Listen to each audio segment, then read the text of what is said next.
মানুষগুলো এবার আগুনের মধ্যে পানি দিলে যেমনি আগুন নিভে যায়, দাউ দাউ করা হৃদয়ে জ্বলন্ত আগুন তাদের ঠান্ডা হবে। কিয়ামতের ময়দানে ওই বিভীষিকাময় সময়ে মুসিবতের কালে মানুষগুলো পাগল হয়ে বিশ্বনবীকে খুঁজতে আরম্ভ করবে। সবাই মিলে বিশ্বনবীর কাছে যেয়ে বলবে, ইয়া রাহমাতাল লিল আলামিন, ইয়া খাতামান নবীন, রাহমাতাল লিল আলামিন। দেখেন আমাদের কি অবস্থা, কি কঠিন বিপদে আমরা আছি, দাঁড়াতে পারি না, সূর্যের আলোতে ঘেমে হয়রান। আজকে কেউ সুপারিশ করতে পারবে না। সব নবীরা অপারগতা স্বীকার করেছে, তারা বলেছে আপনি ছাড়া কেউ নাকি আল্লাহর সামনে দাঁড়াতে পারবেন না, আপনি একটু সুপারিশ করেন। বিশ্বনবী বলবেন, আসো আসো, আজকের দিনে আমি ছাড়া আল্লাহর সামনে কেউ দাঁড়াতে পারবে না।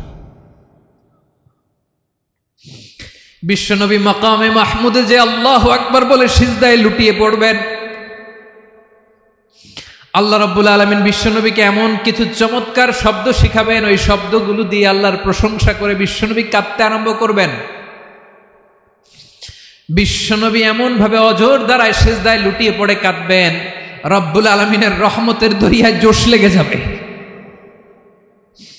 রব্বুল আলামিন এই দৃশ্য থেকে সহ্য করতে পারবেন না। রব্বুল আলামিন বলবেন, ইয়া মুহাম্মদ ইরফা রাসাক, ও নবী আপনি মাথা তোলেন, মাথা তোলেন, আপনার কান্না আমি সহ্য করতে পারি না। নবী আপনি মাথা তোলেন, সাল তুতা, আজকে আপনি যা চাবেন তাই দেব। নবী আপনি সিজদা থেকে মাথা তুলেন, সাল তুতা, যা চাবেন তাই দেব। ওয়াশফা তুশাফা, যার জন্য সুপারিশ করবেন তার সুপারিশ কবুল করে নেব। বিশ্বনবী এবার মাথা তুলবেন। যে বিভীষিকাময় সময়ে প্রত্যেক নবী বলেছেন আমি পারবো না, প্রত্যেক নবী বলেছেন নফসি নফসি, আমার কি হবে আমি জানি না, আল্লাহ আমারে বাঁচাও।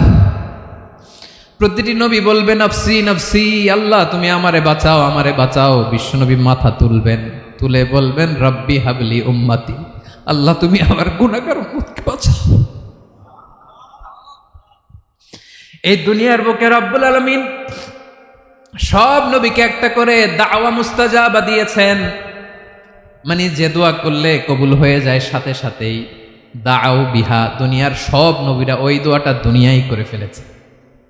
সব নবীকে আল্লাহ একটা করে দোয়া দিয়েছেন, নবী দোয়া করলেই কবুল। সব নবীরা ওই দোয়া করে ফেলেছে দুনিয়াতে। বিশ্বনবী বলেন আমি করি নাই।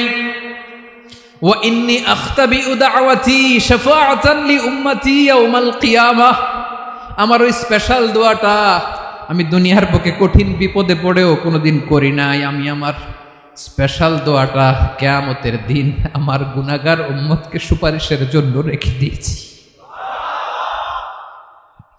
আল্লাহ বলবেন নবী ইরফা রাসাক, মাথা তোলেন, আর কাটবেন না। বিশ্বনবী মাথা তুলবেন, আল্লাহ বলবেন সাল তুতা, আপনি যা চাবেন তাই দেব। ওয়াশফা তুশাফা, সুপারিশ করেন, সুপারিশ কবুল করব। বিশ্বনবী বলবেন আল্লাহ ওই স্পেশাল দোয়াটা দুনিয়াতে করি নাই, আজকে আমি তোমার দরবারে দাঁড়িয়ে কিয়ামতের দিন ওই দোয়াটা করছি। আল্লাহ আমার যে উম্মতের হৃদয়ে যাররা পরিমাণ ঈমান আছে, আমার একটা উম্মতকেও তুমি জাহান্নামে ঢুকাতে পারবা না। বিশ্বনবী পাগলের মতো একবার হাউজে কাউসারে যাবেন, একবার সিরাতে যাবেন, একবার পুলসিরাতের দিকে, একবার হাউজে কাউসারের দিকে, পাগলের মতো দৌড়াতে থাকবেন, তার কোনো গুনাহগার উম্মত যাতে জাহান্নামে ঢুকে না যায়। সেদিন কেউ সুপারিশ করতে পারবে না বিশ্বনবী ছাড়া। বিশ্বনবী বলেন আনা সাইয়্যিদুন নাসি ইয়াউমাল কিয়ামাহ, আমি কিয়ামতের দিন সর্বশ্রেষ্ঠ হব, মানুষের মধ্যে সর্বশ্রেষ্ঠ সেরা আমি বিশ্বনবী। আলহামদুলিল্লাহ পড়েন।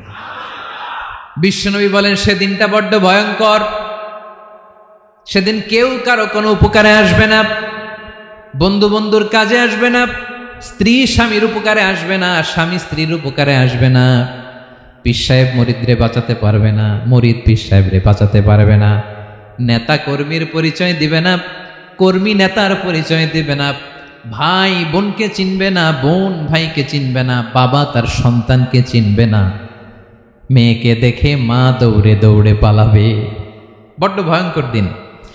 বিশ্বনবী বলবেন জমিনটা এখনকার মতো থাকবে না, পুরো জমিনটা সমান হয়ে যাবে, ফ্ল্যাট। এখন তো গোল, তখন ফ্ল্যাট। সবাই এক জমিনের উপরে দাঁড়াবে, সূর্যটা মাথার কাছে চলে আসবে, সূর্যের গরমে মানুষের মাথার মগজ গলে গলে কানের ছিদ্র নাকের ছিদ্র দিয়ে বেয়ে বেয়ে পড়বে। সবাই হয়রান, পেরেশান, ক্লান্ত শ্রান্ত। মানুষগুলো বলবে বাঁচার কোনো উপায় নাই।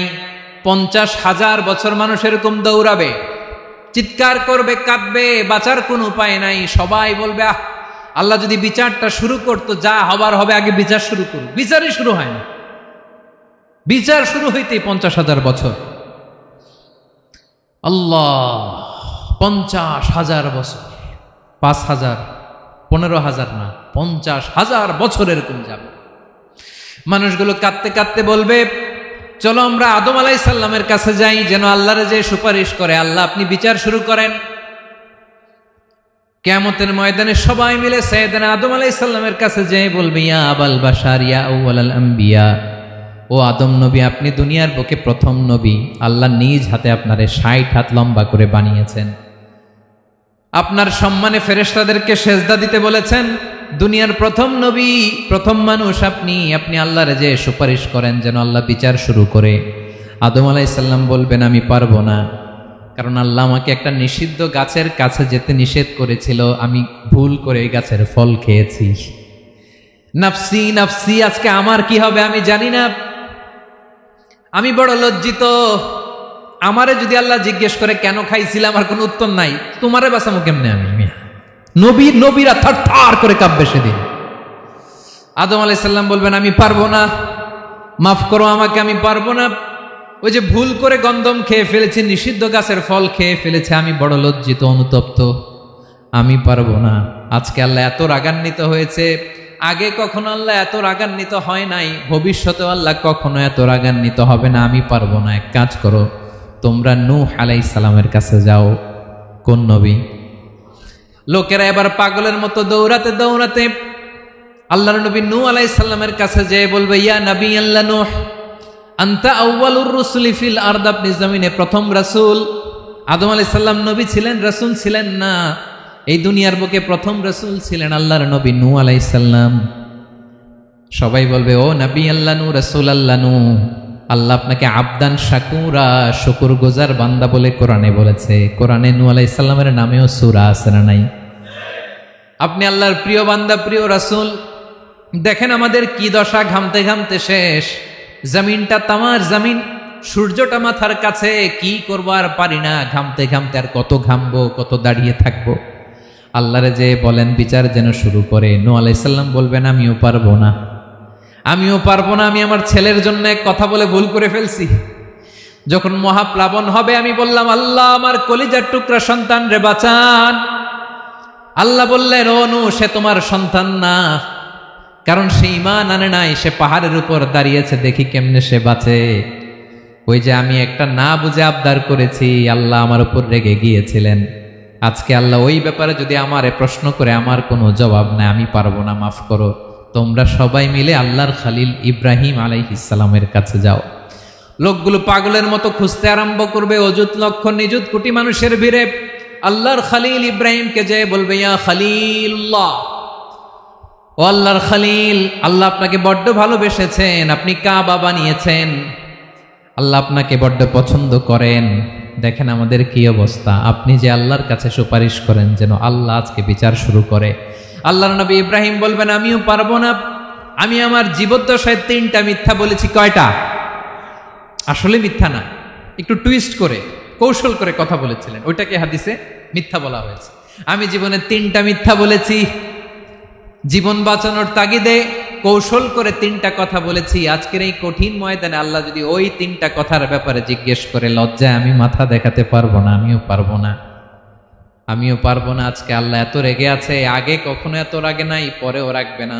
তোমরা সবাই মিলে বনি ইসরাইলের নবী মূসা আলাইহিস সালামের কাছে যাও। সবাই এবার যাবে মূসা আলাইহিস সালামের কাছে, যেয়ে বলবে ইয়া নবী আল্লাহ মূসা, আপনি ছিলেন কালিমুল্লাহ, আল্লাহর সাথে সরাসরি কথা বলতেন। রব্বুল আলামিন আপনাকে তাওরাত কিতাব দিয়েছেন, আপনি যে একটু সুপারিশ করেন। আল্লাহর নবী মুসা বলবেন, মাফ করো, আমিও পারবো না, আমি দুনিয়ার বুকে ভুল করে একটা মানুষকে মেরে ফেলেছি। আমি মারছিলাম আদব শিক্ষা দেওয়ার জন্য এক থাপ্পড়, এই থাপ্পড়ে যে ওই লোক মরেই যাবে আমি জানতাম না। আজকে আল্লাহ যদি জিজ্ঞেস করে কেন মারলা, জবাব আছে? ওই লজ্জায় আমি অনুতপ্ত, আমি পারবো না, আমার এই কথা বলো না। আজকে আল্লাহ বড্ড রেগে আছে, আমি পারবো না। তোমরা আল্লাহর নবী ঈসা আলাইহিস সালামের কাছে যাও। কিয়ামতের ময়দানে মানুষগুলো পাগল পাড়া হয়ে আল্লাহর নবী ঈসা আলাইহিস সালামের কাছে যাবে, যে বলবে, নবী ঈসা আপনি রূহুল্লাহ, বাবা ছাড়া আল্লাহ আপনাকে বানিয়েছেন, ইনজিল কিতাব দিয়েছেন, মৃত মানুষকে আপনি জীবিত করতে পারতেন। আজকের এই কঠিন বিপদের দিনে আপনি আমাদের সাহায্য করেন। আল্লাহর কাছে যে বলেন যেন বিচার শুরু করে। ঈসা আলাইহিস সালাম বলবেন, আমিও পারবো না, ইন্নী উবিদতু মিন দুনিল্লাহ, আমার উম্মত খ্রিস্টানেরা আল্লাহরে বাদ দিয়ে আমি ঈসার ইবাদত করেছে। আমার মা ম্যারি আর আমাকে ডাকতো জেসাস ক্রাইস্ট, আমার ইবাদত করেছে। যদিও আমি আমার ইবাদত করতে বলি না, ঈসা আলাইহিস সালামও ইবাদত করতে বলেছেন একজনের, তিনি কে? আল্লাহর নবী ঈসা আলাইহিস সালাম বলবেন, আমিও পারবো না। আজকে আল্লাহ অনেক রেগে আছে, আমি পারবো না, তবে একটা পরামর্শ দিতে পারি, একটা সাজেশন দিতে পারি। আজকের দিনে এই কঠিন মুসিবতের কালে, এই কঠিন সময়ে কেউ আল্লাহর দরবারে দাঁড়িয়ে একটা টু শব্দ করার ক্ষমতা কারো নাই, একমাত্র আখিরি জামানার পয়গাম্বর বিশ্বনবী মুহাম্মদুর রাসূলুল্লাহ ছাড়া। মানুষগুলো এবার আগুনের মধ্যে পানি দিলে যেমনি আগুন নিভে যায়, দাউ দাউ করা হৃদয়ে জ্বলন্ত আগুন তাদের ঠান্ডা হবে। কিয়ামতের ময়দানে ওই বিভীষিকাময় সময়ে মুসিবতের কালে মানুষগুলো পাগল হয়ে বিশ্বনবীকে খুঁজতে আরম্ভ করবে। সবাই মিলে বিশ্বনবীর কাছে যেয়ে বলবে, ইয়া রাহমাতাল লিল আলামিন, ইয়া খাতামান নবীন, রাহমাতাল লিল আলামিন। দেখেন আমাদের কি অবস্থা, কি কঠিন বিপদে আমরা আছি, দাঁড়াতে পারি না, সূর্যের আলোতে ঘেমে হয়রান। আজকে কেউ সুপারিশ করতে পারবে না। সব নবীরা অপারগতা স্বীকার করেছে, তারা বলেছে আপনি ছাড়া কেউ নাকি আল্লাহর সামনে দাঁড়াতে পারবেন না, আপনি একটু সুপারিশ করেন। বিশ্বনবী বলবেন, আসো আসো, আজকের দিনে আমি ছাড়া আল্লাহর সামনে কেউ দাঁড়াতে পারবে না। বিশ্বনবী মাকামে মাহমুদে যে আল্লাহু আকবার বলে সিজদায় লুটিয়ে পড়বেন। আল্লাহ রাব্বুল আলামিন বিশ্বনবীকে এমন কিছু চমৎকার শব্দ শিখাবেন, ওই শব্দগুলো দিয়ে আল্লাহর প্রশংসা করে বিশ্বনবী কাঁদতে আরম্ভ করবেন। বিশ্বনবী এমন ভাবে অজর দ্বারায় সিজদায় লুটিয়ে পড়ে কাঁদবেন, রব্বুল আলামিনের রহমতের দরিয়ায় জোশ লেগে যাবে। রব্বুল আলামিন এই দৃশ্য থেকে সহ্য করতে পারবেন না। রব্বুল আলামিন বলবেন, ইয়া মুহাম্মদ ইরফা রাসাক, ও নবী আপনি মাথা তোলেন, মাথা তোলেন, আপনার কান্না আমি সহ্য করতে পারি না। নবী আপনি মাথা তোলেন, সাল তুতা, আজকে আপনি যা চাবেন তাই দেব। নবী আপনি সিজদা থেকে মাথা তুলেন, সাল তুতা, যা চাবেন তাই দেব। ওয়াশফা তুশাফা, যার জন্য সুপারিশ করবেন তার সুপারিশ কবুল করে নেব। বিশ্বনবী এবার মাথা তুলবেন। যে বিভীষিকাময় সময়ে প্রত্যেক নবী বলেছেন আমি পারবো না, প্রত্যেক নবী বলেছেন নফসি নফসি, আমার কি হবে আমি জানি না, আল্লাহ আমারে বাঁচাও। প্রতিটি নবী বলবে নফসি নফসি, আল্লাহ তুমি আমারে বাঁচাও, আমারে বাঁচাও। বিশ্বনবী মাথা তুলবেন, তুলে বলবেন রব্বি হাবলি উম্মতি, আল্লাহ তুমি আমার গুনাহগার উম্মতকে বাঁচাও। এই দুনিয়ার বুকে রব্বুল আলামিন সব নবীকে একটা করে দাওয়া মুস্তাজাবা দিয়েছেন, মানে যে দোয়া করলে কবুল হয়ে যায় সাথে সাথেই। দাও বিহা, দুনিয়ার সব নবীরা ওই দোয়াটা দুনিয়ায় করে ফেলেছে। সব নবীকে আল্লাহ একটা করে দোয়া দিয়েছেন, নবী দোয়া করলেই কবুল। সব নবীরা ওই দোয়া করে ফেলেছে দুনিয়াতে। বিশ্বনবী বলেন আমি করি নাই। ওয়া ইন্নী আখতাবিউ দাওয়াতি শাফাআতান লি উম্মতি ইয়াউমাল কিয়ামাহ, আমার ওই স্পেশাল দোয়াটা আমি দুনিয়ার বুকে কঠিন বিপদে পড়েও কোনোদিন করি নাই। আমি আমার স্পেশাল দোয়াটা কিয়ামতের দিন আমার গুনাহগার উম্মতকে সুপারিশের জন্য রেখে দিয়েছি। আল্লাহ বলবেন নবীর ফারাসাক, মাথা তোলেন, আর কাটবেন না। বিশ্বনবী মাথা তুলবেন, আল্লাহ বলবেন সাল তোতা, আপনি যা চাবেন তাই দেব। ওয়াশফা তুশাফা, সুপারিশ করেন, সুপারিশ কবুল করব। বিশ্বনবী বলবেন আল্লাহ, ওই স্পেশাল দোয়াটা দুনিয়াতে করি নাই, আজকে আমি তোমার দরবারে দাঁড়িয়ে কিয়ামতের দিন ওই দোয়াটা করছি। আল্লাহ, আমার যে উম্মতের হৃদয়ে যাররা পরিমাণ ঈমান আছে, আমার একটা উম্মতকেও তুমি জাহান্নামে ঢুকাতে পারবা না। বিশ্বনবী পাগলের মতো একবার হাউজে কাউসারে যাবেন, একবার সিরাতে যাবেন, একবার পুলসিরাতের দিকে, একবার হাউজে কাউসারের দিকে, পাগলের মতো দৌড়াতে থাকবেন, তার কোনো গুনাহগার উম্মত যাতে জাহান্নামে ঢুকে না যায়। সেদিন কেউ সুপারিশ করতে পারবে না বিশ্বনবী ছাড়া। এজন্য 5 নম্বর আল্লাহ বললেন মান যাল্লাযী ইয়াশফাউ ইনদাহু ইল্লা বিইযনিহি। কার সাহস আছে, কার এত বড় বুকের পাটা কিয়ামতের কঠিন দিন আল্লাহর সামনে দাঁড়িয়ে সুপারিশ করবে? কারো ক্ষমতা নেই, কারো ক্ষমতা নাই। বিশ্বনবী সেদিন সেজদায় পড়ে উম্মতের জন্য কাঁদবেন, সবাই কাঁদবে, নফসি নফসি, আল্লাহ আমারে বাঁচাও, আল্লাহ আমারে বাঁচাও। বিশ্বনবী বলবেন উম্মতি উম্মতি। বিশ্বনবী আমার জন্য কাঁদবেন, আপনার জন্য কাঁদবেন, আমাদের জন্য সেদিন কেঁদে কেঁদে জাহান্নামের দরজায় দাঁড়িয়ে আমাদেরকে টেনে টেনে জান্নাতে ঢুকাবেন।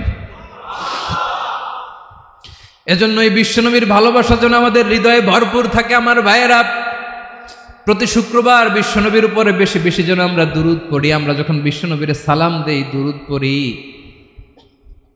একদল স্পেশাল ফেরেশতা আছে যারা বিশ্বনবীর দুরূদটা নিয়ে সরাসরি বিশ্বনবীর রওজায় যায়, যে বলে অমুকের বেটা অমুক আপনারে সালাম দিয়েছে। বিশ্বনবী নিজ কবরের থেকে নিজেই সালামের উত্তর দেয়। বিশ্বনবীর ভালোবাসা যেন আমাদের হৃদয়ে থাকে, বিশ্বনবীর সুন্নাহ দিয়ে যেন আমাদের জীবনটাকে সাজাই। পারা যাবে ইনশাআল্লাহ। বিশ্বনবীর ভালোবাসা ছাড়া কেউ জান্নাতে ঢুকতে পারবে? বিশ্বনবীর পক্ষে আমরা বলবো, বিশ্বনবীর পক্ষে আমরা লিখব, বিশ্বনবীর জন্য আমরা আমাদের কলিজার রক্ত বিলিয়ে দিব, ঠিক কিনা বলেন? সেদিন বিশ্বনবী ছাড়া কেউ সুপারিশ করতে পারবে না। 5 নম্বর আল্লাহ বললেন মান যাল্লাযী ইয়াশফাউ ইনদাহু ইল্লা বিইযনি। কে আছে সুপারিশ করবে আল্লাহর সামনে? আর আপনি আপনার বাবার দরবারে যে সেজদা দেন, হ্যাঁ, ইব্রাহিম আলাইহিস সালাম থারথার করে কাঁপবে আর বলবে নফসি নফসি, আল্লাহ আমারে বাঁচাও। মুসা আলাইহিস সালাম থারথার করে কাঁপবে, আল্লাহ নফসি নফসি, আমারে বাঁচাও। আর আপনি পীরের দরবারে যে সেজদা দেন, কোথায় আছেন আপনি? খবরদার, কেউ বাঁচাতে পারবে না। যাকে ইল্লা আল্লাহ যাকে অনুমতি দেন, বিশ্বনবীকে দিবেন, নবীদেরকে দিবেন, এরপরে আল্লাহ তার স্পেশাল ওয়ালিদেরকে, মুত্তাকিনদেরকে, শহীদদেরকে, সিলেক্টেড বান্দাদেরকে দিবেন। কিন্তু কাকে দিবেন, কার জন্য দিবেন, দুনিয়ার কেউ জানে না একজন ছাড়া, তিনি কে? আল্লাহর ওয়ালিদেরকে, নেককার লোকদেরকে আল্লাহ সুপারিশের অনুমতি দিবেন। কিন্তু আপনি যারে মানেন, যার পায়ে সেজদায় লুটিয়ে পড়ে থাকেন, তারে যে আল্লাহ দিবেন, এটার কোনো গ্যারান্টি আছে? কথা বলেন। এজন্য জপতে হবে একজনের নাম, আওয়াজ করে বলুন তিনি কে? আয়াতুল কুরসির 5 নাম্বার কথা হচ্ছে সেদিন কেউ কারো উপকারে আসবে না, সুপারিশ করার সুযোগ পাবে না, আল্লাহ যাকে অনুমতি দেয় তিনি ছাড়া। কয়টা গেল? 6 নাম্বার আল্লাহ বললেন ইয়ালামু মা বাইনা আইদিহিম ওয়া মা খালফাহুম। তোমাদের সামনে, তোমাদের পেছনে যখন যেটাই ঘটুক না জানে কে? আওয়াজ করে বলুন, কেউ যেটা জানে না জানে কে? কেউ যেটা দেখে না দেখে কে? কেউ যেটা শোনে না শোনে কে? ইয়ালামু মা বাইনা আইদিহিম ওয়া মা, দৃষ্টিগোচর, দৃষ্টির বাইরে যা ঘটে কে জানে? তবে ঘরের ভিতরে ঢুকে জানালা বন্ধ করে লাইট অফ করে যদি আমরা কিছু করি, ওইটা আর আল্লাহ জানে না। হ্যাঁ, জানে? ওইটাও জানে। যত কালো পর্দা লাগায়া লাইট বন্ধ করে একা একা পাপ করেন, দেখে কে? এজন্য অন্ধকারে পাপ করলেও সেখানেও আল্লাহর দৃষ্টি আছে না নাই? আলিমুল গায়বি ওয়াশ শাহাদা, দৃশ্য অদৃশ্য সব জানেন, সব। আল্লাহ বলেন ওয়া আসিররু কাওলাকুম আও ইজহারু বিহি ইন্নাহু আলিমুম বিযাতিস সুদূর। প্রকাশ্যে করো কিংবা গোপনে করো, সব জানেন, এমনকি অন্তরে অন্তরে কি ভাবো তাও জানেন। মুখে গালি দেন নাই, মনে মনে গালি দিছেন, ওটা তো আল্লাহ জানে না? হ্যাঁ, আলিমুম বিযাতিস সুদূর, অন্তরে যা আছে ওইটাও ইয়ালামু খাইনাতাল আয়ুন ওয়া মা তুখফিস সুদূর। চোখ দিয়ে, অনেকে দেখবেন চোখ দিয়ে চোখ মারে, ওইটাও আল্লাহ দেখেন। বিচার করতেছে, বিচারককে ঘুষ টুস দিয়ে আপনি চোখ মারলেন যে এইভাবে না ওইভাবে কর, ওইটা তো আল্লাহ দেখে নাই? হ্যাঁ, খাইনাতাল আয়ুন, চোখের খেয়ানত দেখে। ওয়া মা তুখফিস সুদূর, অন্তরে যেটা লুকায় রাখো এটাও তিনি দেখেন। এজন্য আল্লাহ বলেন 6 নম্বর কথা হচ্ছে ইয়ালামু মা বাইনা আইদিহিম ওয়া মা খালফাহুম, সামনে পেছনে যা ঘটে সব জানে কে? কথা ক্লিয়ার? 7 নম্বরে আল্লাহ বললেন ওয়ালা ইউহিতুনা বিশাইইম মিন ইলমিহি ইল্লা বিমা শা। কেউ তার জ্ঞানকে পরিব্যাপ্ত করতে পারে না, পরিবেষ্টন করতে পারে না। তার জ্ঞানে কি আছে কেউ জানতে পারে না, ততটুকু ছাড়া যতটুকু তিনি জানান। সুবহানাল্লাহ। নবীরা কি সব জানেন? বিষ্ণু ঈসা ইসলাম সব জানতেন না। আল্লাহ তাআলা নবীদেরকে যতটুকু জানান ততটুকুই নবীরা বলে, ঠিক কি না? ওমা ইয়ানতিকু আনিল হাওয়া ইন হুয়া ইল্লা ওয়াহয়ুই ইউহা। আল্লাহ যতটুকু জানায় নবীরা ততটুকু বলতে পারে, এর বাইরে বলতে পারে না। আল্লাহ যতটুকু জানায় ততটুকু। আমাদের জ্ঞান যা আছে দিছে কে? সবাই বলুন, কে দিছে? এজন্য আল্লাহ বলে আমি যদি জ্ঞান দেই তাইলে তোমরা জ্ঞান পাও, এছাড়া জ্ঞানের কোনো মাধ্যম দুনিয়াতে। আর আমাদের জ্ঞান একেবারে কম, এই জ্ঞান নিয়ে আমরা বড়াই, কত বড়াই করি, জ্ঞানের কত বড়াই, গর্ব অহংকার, কত গরম আছে না নাই? কি জ্ঞান আছে আপনার? কি জানেন বলেন? ভবিষ্যৎ জানেন? কালকে কি হবে জানেন? তো কি জানেন আপনি? কালকে কি হবে এটাই তো জানি না, এখন কি হবে তাই জানি না, পিছনে কি করছিলাম এটা মনে রাখতে পারি না। আজ থেকে 1 মাস আগে এই বিকেলে আপনি কি করতেছিলেন মনে আছে? এত দূরে যাওয়া লাগবে না। আজ থেকে 1 সপ্তাহ আগে রাত্রে বেলায় কি খাইছিলেন মনে আছে? আজ থেকে 5 দিন আগে কোন জামাটা পরছিলাম মনে আছে? তো কি জানেন আপনি?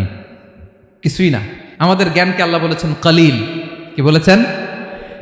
এজন্য রব্বুল আলামিন বলেন তোমাদের জ্ঞান হলো কালিল। ওয়ামা উতিতুম মিনাল ইলমি ইল্লা কালিলা। একেবারে যত সামান্য জ্ঞান আমি আল্লাহ তোমাদেরকে দিয়েছি, আসল জ্ঞান ভান্ডার একমাত্র আমি আল্লাহর কাছে। তাহলে আমাদের জ্ঞানকে আল্লাহ কি বলেছেন? কলিল। একটু বলুন কি বলেছেন? কলিল মানে কি? একটা মহাসাগরের মধ্যে, খেয়াল করে শুনেন বুঝবেন, একটা মহাসাগরের মধ্যে একটা চড়ুই পাখি যে যদি একটু পানি খায়, পানি খাওয়ার পরে ওই চড়ুই পাখির ঠোঁটে যে একটু পানি লেগে থাকে ওইটারে বলে কলিল। আল্লাহ বলে মহাসাগর থেকে পানি খাওয়ার কারণে চড়ুই পাখির ঠোঁটে যে একটু পানি লেগে আছে, এই পানিটা হচ্ছে তোমরা পৃথিবীতে যারা আছো সবার জ্ঞান, সবাই মিলে এতটুকু জ্ঞান, আর পুরো মহাসাগরের পানি হচ্ছে আমি আল্লাহর জ্ঞান। তাহলে আপনার জ্ঞান তো অনেক বেশি। আহা, এজন্য জ্ঞানের বড়াই করা যাবে না। আল্লাহ বলেন ওয়ালা ইউহিতুনা বিশাইইম মিন ইলমিহি ইল্লা বিমা শা। আল্লাহ যতটুকু জানান ততটুকুই আমরা জানি, তিনি যে কত জানেন আমাদের কোনো ধারণা নাই, ঠিক কিনা বলেন? কয়টা গেল? 7টা। আর রইল কয়টা? 8 নম্বরে আল্লাহ বলেন ওয়াসিআ কুরসিয়ুহুস সামাওয়াতি ওয়াল আরদা। তার কুরসি আকাশ জমিন বিস্তৃত, আকাশ এবং জমিনকে পরিব্যাপ্ত করে রেখেছে তার কুরসি, তার ক্ষমতা, তার কর্তৃত্ব। কুরসির 2টা তাফসির। এক তাফসির হলো কুরসি মানে ক্ষমতা, তার ক্ষমতা, কর্তৃত্ব, আকাশ জমিন বিস্তৃত। কুরসির আরেকটা ব্যাখ্যা হচ্ছে সরাসরি কুরসি, যেখানে আল্লাহ পা রাখে। কি রাখে? তার মানে হুজুর আল্লাহরও পা আছে? আছে। কেমন আমরা জানি না, আমাদের পায়ের মতো না। সুবহানাল্লাহ পড়েন তো। তাইলে আল্লাহ কার মতো? আল্লাহ আল্লাহর মতো। সুবহানাল্লাহ পড়েন। লাইসা কামিসলিহি শাই, কোনো কিছু তার মতো নয়। তো তিনি কার মতো? তিনি তার মতো। ওয়ালাম ইয়াকুল্লাহু কুফুয়ান আহাদ। ওয়াসিআ কুরসিয়ুহুস সামাওয়াতি ওয়াল আরদ। তার কুরসিটা আকাশ জমিন বিস্তৃত। এটা ঊর্ধ্ব জগতের কথা, বাতুপাহাতের ভাইয়েরা। কোন জগৎ? ঊর্ধ্বজগৎ শুরু হয় এই যে এখান থেকে, মাথার উপর থেকে ঊর্ধ্বজগতের শুরু, ঠিক কিনা? এই যে শূন্যে যা দেখেন এটা প্রথম আকাশের মহাশূন্য। আল্লাহ বলেন ওয়ালাকাদ যায়্যানাস সামাআদ দুনিয়া বিজিনাতিল কাওয়াকিব, প্রথম আকাশের মহাশূন্যকে আমি তারা গ্রহ দিয়ে সুশোভিত করেছি।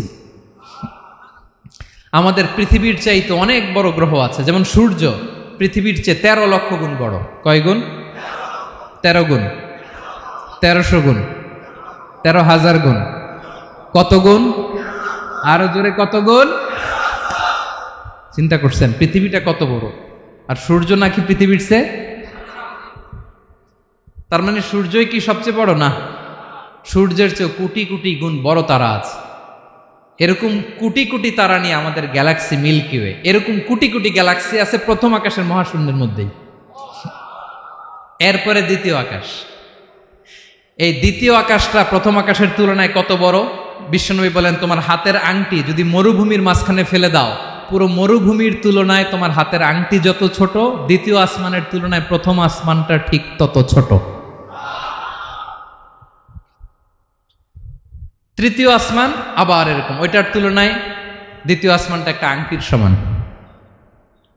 চতুর্থ আসমানের তুলনায় মরুভূমির মাঝখানে তৃতীয় আসমানটা আংটির সমান। একটার চেয়ে আরেকটা বড়। কত বড় আমি বলতে পারবো, আপনারা শুনতে পারবেন, কিন্তু আমরা কল্পনা এটা ধারণ করতে পারবো? পঞ্চম, ষষ্ঠ, সপ্তম, 7 আকাশ শেষ। কি শেষ? এর উপরে আছে বাইতুল মামুর। কি নাম? এটা ফেরেশতাদের মসজিদ, ফেরেশতাদের কেবলা, ফেরেশতাদের কাবা। আমরা যেমন মক্কায় কাবা, ফেরেশতাদের কাবা কেবলার নাম হচ্ছে আল বাইতুল মামুর। 7 আসমানের উপরে। এটা কত বড় শোনেন। প্রতিদিন বিশ্বনবী বলেন প্রতিদিন এই আল বাইতুল মামুর ফেরেশতাদের মসজিদে 70,000 ফেরেশতা ইবাদতের জন্য চান্স পায়। প্রতিদিন কয় হাজার? একবার ঢুকে যে বের হয়ে যায় কিয়ামতের আগে দ্বিতীয়বার আর তারা চান্স পাবে না। আল বাইতুল মামুর ওইটা শেষ। এরপরে সিদরাতুল মুনতাহা। কি নাম? সীমান্ত বৃক্ষ। এটা আরো বড়, একটা বিশাল বড় বড়ই গাছ আল্লাহ বানাইছে। ওয়া ইলাইহি ইয়ানতাহি ইলমুল মালাইকা, ফেরেশতাদের জ্ঞান সীমানা ওইখানেই শেষ। এর উপরে কি হয় ফেরেশতারা আর জানে না। ফেরেশতাদের ক্ষমতা এখানে শেষ। সিদরাতুল মুনতাহা, সিদরাতুল মুনতাহার এরিয়া শেষ। এরপরে শুরু হয় আল্লাহুল মাহফুজ, কোরআনের বাড়ি। কোরআনের বাড়ি কই? বাল হুয়া কুরআনুম মাজিদ ফি, এটা মিন দুররাতিন বাইদা, সাদা ঝকঝকে ডায়মন্ড দিয়ে আল্লাহ বানাইছে। আমাদের সবার তাকদীর ভাগ্যলিপি ওইখানে লেখা, কি হবে না হবে। কোরআনের বাড়ি ওইটা, ওইটা শেষ। এরপরে শুরু হয় লা জামান লা মাকান এরিয়া। ওইখানে কোনো জামান নাই, মাকান নাই, no time no space area শুরু। ওইখানে কুরসি, যেখানে আল্লাহ পা রাখেন বা কুদরতি পা রাখেন, আল্লাহর কুরসি। বড় রাজা বাদশারা সিংহাসনে বসে পা রাখে একটা টেবিলের উপর, শাহী টেবিল, ওইটার নাম কুরসি। আল্লাহ বলে ওয়াসিআ কুরসিয়ুহুস সামাওয়াতি ওয়াল আরদ, আল্লাহর এই কুরসিটা এতক্ষণ যা বললাম এই সবগুলোর চাইতেও বড়। কুরসির উপরে আছে আল্লাহর আরশ। আর রহমানু আলাল আরশি ইস্তাওয়া, রব্বুল আলামিন ওই আরশের উপরে। আমি যেমনি চেয়ারের উপরে এরকম না, যেভাবে আল্লাহর জালালিয়াত, হিজ হাইনেস, হিজ রয়্যালনেস, আল্লাহর জালালিয়াত, আল্লাহর কুদরতের মাধ্যমে যেভাবে আল্লাহ আরশের উপর থাকা দরকার, আল্লাহর সত্তা, আল্লাহ ঠিক ওইভাবে আছেন, আরশের উপরে আছেন। ওয়া ইয়াহমিলু আরশা রাব্বিকা ফাওকাহুম ইয়াওমাইযিন সামানিয়া, কিয়ামতের দিন আল্লাহর এই আরশটা 8 জন ফেরেশতা বহন করবে। আরশ বহনের জন্য আল্লাহর ফেরেশতা লাগে না, কোনো কাজের জন্যই আল্লাহর ফেরেশতা লাগে না। আল্লাহ বলে কুন ফায়াকুন, হয়ে যায়। তারপরে আল্লাহ নিয়োজিত রেখেছেন। সেদিন কিয়ামতের দিন আল্লাহর আরশটা বহন করবে কয়জন ফেরেশতা? এদের সাইজ কত বড়? শুনতে মনে চায়? বিশ্বনবী বলেন ইন্না মা বাইনা শাহমাতি উযুনিহি ইলা আতিকিহি মাসিরাতু 700 সানা। বিশ্বনবী বলেন ওই ফেরেশতার সাইজ আমি দেখে এসেছি। কত বড় শোনো, যারা আল্লাহর আরশ বহন করবে, পুরো সাইজ বলা যাবে না। বিশ্বনবী বলেন ওই ফেরেশতার কানের লতি থেকে কাঁধ বরাবর। আপনার কানের লতি থেকে কাঁধ কতটুকু হবে? 4 আঙ্গুল 5 আঙ্গুল। বিশ্বনবী বলেন যে 8 জন ফেরেশতা কিয়ামতের দিন আল্লাহর আরশের পায়া ধরে থাকবে, ওই ফেরেশতাগুলোর কানের লতি থেকে কাঁধ বরাবর আসতে সবচেয়ে দ্রুতগামী যানবাহন, পৃথিবীতে সবচেয়ে দ্রুত চলে আলোর ফোটন, আলোর ফোটন 1 সেকেন্ডে চলে 3 লক্ষ কিলোমিটার। কয় লক্ষ কিলোমিটার? 1 ঘন্টায়, 1 মিনিটে, কয় সেকেন্ডে? 1 সেকেন্ড কইতে তো 2 সেকেন্ড লাগে। 1 সেকেন্ডে আলোর ফোটন, আলোর কণা ছুটে 3 লক্ষ কিলোমিটার বেগে। বিষ্ণুই বলেন এরকম যানবাহন দিয়ে যেটা সেকেন্ডে 3 লক্ষ কিলোমিটার বেগে ছুটে, এরকম দ্রুত যদি কেউ ছুটে তাহলে ওই ফেরেশতার কানের লতি থেকে কাঁধ বরাবর আসতে 700 বছর সময় লাগবে। এজন্য রব্বুল আলামিন বলেন ওয়াসিআ কুরসিয়ুহুস সামাওয়াতি ওয়াল আরদা, আল্লাহর কুরসিটা আকাশ জমিন সব চাপিয়ে যাবে। তাহলে আল্লাহ কত বড়! সুবহানাল্লাহ। সেজদায় যখন লুটিয়ে পড়েন এটা ভাববেন, আয় রে কারে সেজদা দেই আমি, তিনি কি সুমহান, কি সুবিশাল, ওই রবের গোলাম আমি। আলহামদুলিল্লাহ পড়েন। 9 নম্বরে আল্লাহ বলেন ওয়ালা ইয়াউদুহু হিফযুহুমা, এই বিশাল আকাশ জমিনকে রক্ষণাবেক্ষণ করতে যে আল্লাহ কঠিন কালেও ক্লান্ত হয় না। নাকি আমার আপনার মতো ক্লান্ত হয়? আল্লাহর ক্লান্তি আছে, শ্রান্তি আছে, বিশ্রাম আছে, বিরাম আছে, ঘুম, জিমানি? সুবহানাল্লাহ পড়েন। আল্লাহ বলে ওয়ালা ইয়াউদুহু হিফযুহুমা, এগুলোকে রক্ষণাবেক্ষণ করতে আল্লাহ ক্লান্ত হয়ে পড়েন না। 9 নম্বরে বললেন আল্লাহর কোনো ক্লান্তি নাই, সব কিন্তু দেখভাল করেন, প্রতি মুহূর্তে প্রতি সেকেন্ডে যার যেটা লাগে করেন। এই পুরো বসুন্ধরা, পৃথিবী, মহাবিশ্ব যেভাবে চলা দরকার সৃষ্টির পর থেকে আজও চলছে। চালায় কে? ইঞ্জিনিয়ারটা কে? আসল কারিগরটা কে? 9 নম্বর চলে গেল, আল্লাহ ক্লান্ত হন না। আর বাকি রইল কয়টা? সব শেষে আল্লাহ তাআলা বললেন ওয়া হুয়াল আলিয়ুল আযীম, ওয়া হুয়াল আলিয়ুল আযীম, তিনি হচ্ছেন আল আলিয়ুল আযীম। সব শেষ কথা। প্রিয় ভাইয়ের, আমি বলেছিলাম আয়াতুল কুরসিতে আল্লাহর মোট কয়টা সুন্দর সুন্দর নাম আছে? 2টা তো বলে ফেলছে। এগুলো কি ছিল? আল হাইয়ু, আল কাইয়ুম।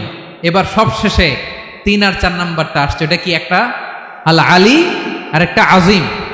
3 নাম্বারটা হচ্ছে আল আলী, 4 নাম্বারটা আযীম। আল আলী মানে হচ্ছে সর্বোচ্চ, দ্য গ্রেটেস্ট, দ্য হাইয়েস্ট। তার উপরে কেউ আছে? ঊর্ধ্ব জগতের যে বর্ণনা দিছি, কি বুঝলেন? আল্লাহর উপরে কেউ আছে? এজন্য তিনি হচ্ছেন আল আলী, সবচেয়ে উপরে, সর্বোচ্চ, দ্য হাইয়েস্ট। তার উপরে কেউ। এজন্য আল্লাহ বলেন সাব্বিহ ইসমা রাব্বিকাল আ'লা। আল আলী আর আল আ'লা কাছাকাছি অর্থ। প্রশংসা করো ওই আল্লাহর যিনি হলেন আ'লা, সবচেয়ে বড়। তার চেয়ে বড় কেউ আছে নাকি? তার উপরে কেউ আছে নাকি? আল আ'লা।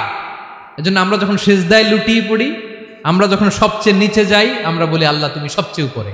আমরা যখন সিজদায় যাই, আমরা তখন সবচেয়ে কি? নিচে, তাই না?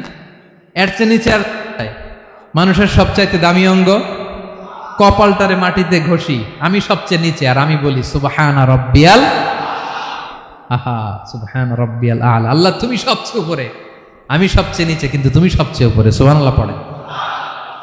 আল্লাহ বলে আমি হলাম আল আলী। 4 নম্বরে আমি হলাম আল আযীম, হাইয়ু কাইয়ুম। শেষে বললেন আমি হলাম আল আলী, আমি হলাম আল আযীম। আযীম মানে সুমহান, দ্য সুপ্রিম। সুপ্রিম। আল্লাহর সবকিছু চরম পর্যায়ের। তার সবকিছু কি? আল্লাহর শাস্তি চরম পর্যায়ের, আল্লাহর দয়া পরম পর্যায়ের, তার সৃষ্টি প্রকাণ্ড, তার ক্ষমতা প্রচন্ড। তিনি আল আলী, আল আযীম। আওয়াজ করে পড়েন আল্লাহু আকবার। আল্লাহ বলে আমি হলাম আল আলী, আমি হলাম আল আযীম, আমি হলাম সুমহান। আমার সবকিছু বড়, আমার শাস্তি বড়, আমার দয়াও বড়, মায়াও বড়। আমি যখন শাস্তি দেই, আমার শাস্তির মতো কেউ শাস্তি দিতে পারে না। আমি আল্লাহ সব সময় ধরি না, ধরলে ছাড়ি না। ঠিক কি না? ধরে ধরে ধরে না, ধরলে আল্লাহ সাবধান। যখন আযাব আসবে, গজব আসবে, পালাবার জায়গা খুঁজে পাওয়া যাবে। সামান্য ভূমিকম্প দিলে আমাদের অবস্থা কি হয় দেখেন তো? হ্যাঁ, সামান্য একটু ভূমিকম্প দিলে বাঁচার উপায় আছে? আল আযীম, ইন্না জালজালাতাস সাআতি শাইউন আযীম। কিয়ামতের সেই প্রকম্পনটা বড্ড ভয়ঙ্কর, বড্ড ভয়ঙ্কর। এজন্য আমরা সে আল্লাহর ইবাদত করি যিনি কখনো ঘুমান না, যিনি ক্লান্ত হন না, যার লয় নাই, যার কোনো ক্ষয় নাই, যিনি ছাড়া আমাদের বাঁচার কোনো উপায় নাই, ঠিক কিনা বলেন? 10 নম্বর ক্লিয়ার? আলহামদুলিল্লাহ পড়েন। যা বললাম আমরা যেন আমল করতে পারি। তাহলে একটি আয়াতের তাফসির শুনলাম, আয়াতটার নাম প্রত্যেক ফরজ নামাজের পরে পড়বেন, সকাল সন্ধ্যা পড়বেন, ওয়াজিফা হিসেবে মানবেন তো? কোন সূরায়? আয়াত নাম্বার? মোট কয়টা কথা? 1 নাম্বার, আল্লাহ ছাড়া কোনো ইলাহ নাই, তাকে ছাড়া কাউকে সেজদা দেব। 2 নাম্বার, তিনি আল হাইয়ুল কাইয়ুম, সব মরবে, তিনি মরবে। গোটা বিশ্ব তার কাছে ঠেকা, তিনি কারো কাছে ঠেকা। 3 নাম্বার, তার ঘুমও নাই, ঘুমের আগে যে ঝিমুনি আছে সেটাও। 4 নাম্বার, আকাশ জমিন এর মাঝে যা আছে সবকিছুর আসল মালিকানা কার? 5 নাম্বার, কিয়ামতের দিন যখন থারথার করে নবীরা কাঁপবে, তার অনুমতি ছাড়া কেউ আল্লাহর দরবারে দাঁড়িয়ে সুপারিশ করতে পারবে।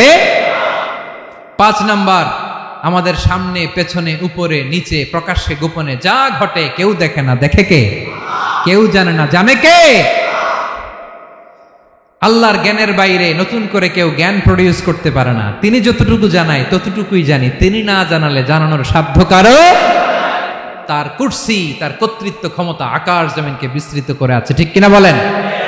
কিন্তু মহাবিশ্বকে পরিচালনা করতে, রক্ষণাবেক্ষণ করতে তিনি খুব ক্লান্ত হয়ে যায় না? ক্লান্ত হয়? তিনি আল আলী, দ্য হাইয়েস্ট, সর্বোচ্চ, আল আযীম, দ্য সুপ্রিম, তার ক্ষমতার সামনে দাঁড়াবার ক্ষমতা কারো নাই, ঠিক কিনা বলেন? সে আল্লাহর গোলাম হতে পেরে আমরা খুশি না বেজার? আমরা যা করব ওই আল্লাহর খুশি করার জন্য করব, যা করব আল্লাহর রাজি খুশির জন্য করব। মনের দুঃখ জ্বালা ফেসবুকে শেয়ার দেওয়ার আগে আমি শেয়ার দেব কার সাথে? পারবেন? পারবেন? আল্লাহরে ভালো লাগে, আল্লাহরে মায়া লাগে, আল্লাহর কাছে চোখের পানি ছেড়ে কাঁদতে ভালো লাগে?